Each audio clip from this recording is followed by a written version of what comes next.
Hello friends, ಎಲ್ಲರೂ ಹೇಗಿದ್ದೀರಾ? ನಾನಿವತ್ತು ಮ್ಯಾಂಗೋ ಚಪಾತಿ ಮಾಡ್ತಿದ್ದೀನಿ.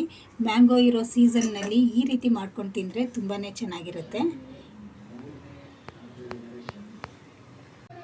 ಮೊದಲಿಗೆ ನಾನು ಮಾವಿನ ಹಣ್ಣನ್ನು ಸಿಪ್ಪೆಯನ್ನು ತೆಗೆದುಕೊಳ್ತಾ ಇದ್ದೀನಿ.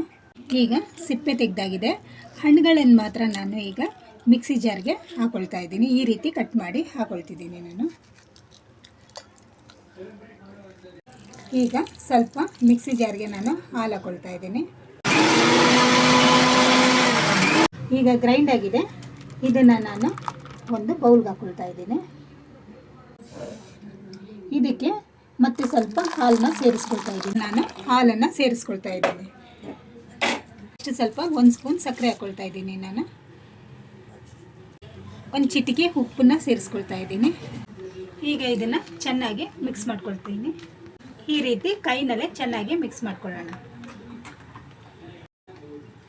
ನೆಕ್ಸ್ಟ್ ಗೋಧಿ ಹಿಟ್ಟು ಸೇರಿಸ್ಕೊಳ್ತಾ ಇದ್ದೀನಿ. ಅಲ್ಲಿಗೆ ನಾನು ಗೋಧಿ ಹಿಟ್ಟು ಸೇರಿಸಿ ಚೆನ್ನಾಗಿ ಮಿಕ್ಸ್ ಮಾಡ್ಕೊಳ್ಳೋಣ.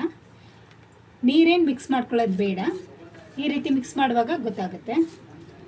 ಈಗ ಮ್ಯಾಂಗೋ ಚಪಾತಿ ಹಿಟ್ಟು ಕಲಸಿ ಆಗಿದೆ. ಇದನ್ನು 10 ನಿಮಿಷ ನಾನು ಹಾಗೆ ಇಡ್ತೀನಿ ಮುಚ್ಚಿ. 10 ನಿಮಿಷ ಆಗಿದೆ.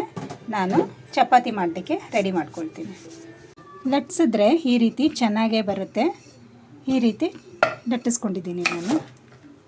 ಈಗ 2 ಕಡೆನೂ ಸ್ವಲ್ಪ ಎಣ್ಣೆ ಹಾಕ್ಕೊಂಡು ನಾನು ಬೇಯಿಸ್ಕೊಳ್ತೀನಿ. ಇದು ಕಲರ್ ಸಹ ಚೆನ್ನಾಗಿ ಬಂದಿದೆ ನೋಡಿ. ಮ್ಯಾಂಗೋ ಕಲರ್ ರೀತಿ ಎಷ್ಟು ಚೆನ್ನಾಗಿ ಕಾಣಿಸ್ತಾ ಇದೆ.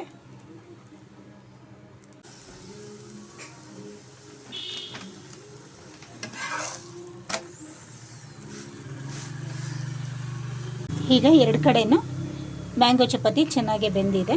ಈಗ ನಾನು ತೆಗೆದು ಒಂದು ಪ್ಲೇಟ್ಗೆ ಇಟ್ಕೊಳ್ತೀನಿ. ಈಗ ಮ್ಯಾಂಗೋ ಚಪಾತಿ ಸೊಪ್ಪಿನ ಸಾರು ಜೊತೆ ರೆಡಿಯಾಗಿದೆ. ನಾನು ಸಾರು ಜೊತೆ ತಿಂತಾಯಿದ್ದೀನಿ. ಇದಕ್ಕೆ ಚಟ್ನಿ ಮೊಸರು ಸಹ ತಿನ್ಬೋದು.